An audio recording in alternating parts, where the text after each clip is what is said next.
Morning, everyone. Good morning, Rabbi. Good morning, Rabbi. We're learning Mishnah Erevin, Parakeh, chapter 5, Mishnah Test, Mishnah 9. All right, so this Mishnah is a continuation from the previous Mishnah, where we had a case where the Tanakama had said that if you put your Erev down in a certain city, if let's say you're in one city, you put your Erev down in the other city, you can move around that city as much as you want. As long as your Erev is there before Shabbos begins, your Erev Tchumen is there before Shabbos begins, becomes your place of residence, and you can walk around the entire city like you're someone who lives there. And your 2,000 Amos will continue from outside the city. Inside the city, you walk around as much as you want, and then outside of the city, you'll get another 2,000 Amos. That's again, you put your Erev down in that city. You're not from that city. You're not even there when Shabbos begins, but you put your Erev down there. Mm-hmm. So now that's your place for Shabbos. Walk around the city as much as you want, and your 2,000 cubits are from outside the city. That was the Tanakama. Rabbi Akiva disagreed.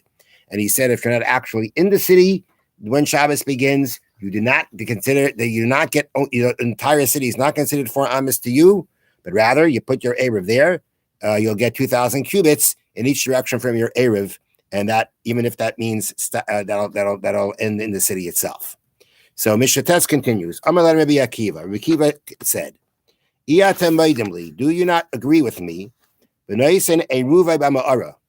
purchases Erev Tchumen in a cave, that all you get in that situation is 2,000 Amos from the place of your Erev? Meaning, it seems that everybody agreed there was some kind of a case that when you put your Erev down in a cave, that you will not be able to walk around the entire cave as if it's as if it's only 4 Amos, but rather your Erev, you'll get 2,000 cubits in each direction from where you put down the Erev. In the cave. And wherever that ends, that's wherever the 2,000 Amos ends, it ends. So according to Rabbi Akiva said, what's that any different than the case of a city, right? The same thing. The same way in the cave, you put the Erev there. It doesn't become your place to be able to say that did you get the whole cave to walk around and 2,000 Amos beyond the cave? The same thing in the city. If you're not there, if this is not where you are when Shabbos begins, even in a city, you can't get the whole city as your Dalan Amos. You only get 2,000 cubits where you put your Erev down from. Amrulai. So they said to him, meaning the Chachamim, the other sages respond to Rabbi Akiva, Masai, when do we say what you just said about a cave? Bizman Shemba Diyurin. That's when there are no inhabitants in it, which Bartanura says doesn't mean inhabitants, but it means as long as it is inhabitable. When it's not inhabitable, when it's uninhabitable, which means that let's say you have this very big cave, but the walls have basically crumbled. So it's not really a place that's habitable. But you put your Erev down there. That's where you put your Erev down. And not only that, hold on one second. Right.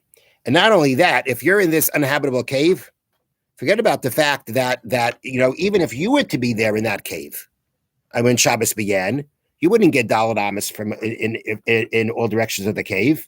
It's like if you're in a field, right? And Shabbos begins, and you're making and your place for Shabbos is in that field. You only get 2,000 cubits around you. You don't get more than that. So throw two. In a case of a cave that's uninhabitable, there the halacha is, even if you'd be standing in there itself when Shabbos begins, you will only get 2,000 cubits from where you are. Okay? Aval yesh b'diyurin, but if let's say it is inhabitable, the walls are there, you could be there, you could stay there, it would be a regular place for a person to stay. Ma'alach eskula, you get to walk around the whole area. The chutzala, and outside of it, al payamav 2,000 cubits. That's what would happen if from the mouth of the cave. Right, from the outside of the cave, right, from the ends of the cave. Yeah. So the point would be that if you would be in that cave and that's where you're spending your Shabbos there, and that cave was inhabitable, you'd get the entire cave to walk around, and your 2,000 cubits would be beyond the cave. So too, when you put even if you're not there, but you put your Erev down there, the halacha is going to be the same thing. If you put your Erev in this inhabitable cave, even if there's nobody living there, but it's inhabitable, that would now be like putting that place becomes a place for Shabbos. You get Dalet Amos around the whole place like your house, and 2,000 Amos beyond that. And that's the same thing by the city. Nimtza kal toich mayal gaba. It comes out that the inside of the cave is more lenient than the outside of the cave. Because if you'd be on top of the inside more than on top. If you'd be on top of this cave, right? You put your Erev down on top of the cave. Mhm. Yeah. How far, where would your 2,000 cubits start from? Where you put the Erev down. It's just out there in the open. Right. But once you're inside the cave, and again, it's an inhabitable cave, then already it's like a house. You put your Erev down. It's like you're being in your house. You put your Erev down in this place. This is your place for Shabbos. It's like your house. You can now walk around. It's like your city that you're in for Shabbos. You can walk around as much as you want, and 2,000 cubits go beyond that. Now, actually, when we're talking about a city, an actual city, it would be a walled city, an inhabitable city, but let's say nobody's living there. But it's inhabitable. Let's say you had a city. It was surrounded by walls. It's inhabitable, but nobody's living there. It would be the same thing as the cave. Let's say you're in a city that doesn't have walls, but there are people living there. You also get 2,000 cubits in all directions. That's going to be different than a cave. Yeah. When you're dealing with a regular city, then we say, even if there's no walls, but there are people actually living there, then we say that, okay, if this is where you put your Erev down, or this is where you are for Shabbos, you get the entire city. And it's only going to be, and your 2,000 cubits limit goes from outside the city. So that's by a city. By a cave, again, by a cave, if there's no walls, it's considered uninhabitable, and therefore we're like being out there in the field.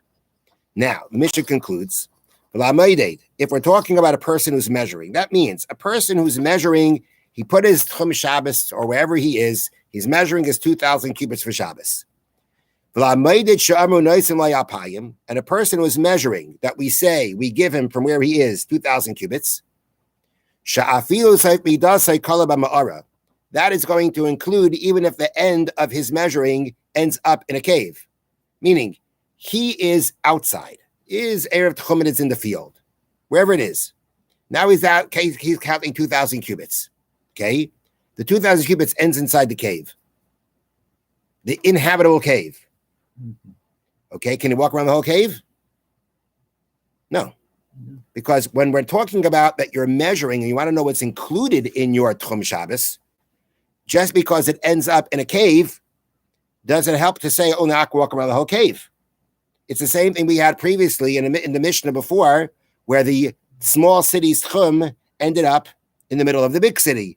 What was the halacha there? Can't go beyond the 2,000 cubit limit.